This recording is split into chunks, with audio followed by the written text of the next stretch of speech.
Hi, I'm Guy Cook, and I'm talking about optimizing images to share. Now, there's a Google document with optimized image for sharing, appropriately named, at theguyrcookreport.podbean.com.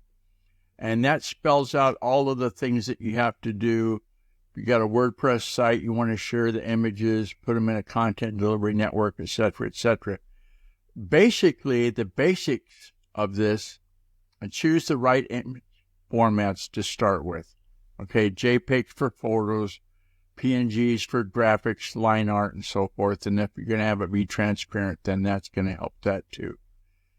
Be mindful of the image sizes. So you don't want to upload one bigger than the normal size that they deal with.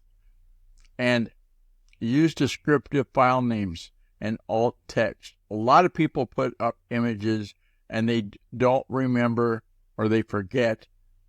I guess that's the same as not remembering. Anyway, they don't put the alt text in. Like if it's a picture of an apple, don't say picture of the apple in the alt text. They just leave it blank, and then the people that have images turned off have to guess what was there. Okay?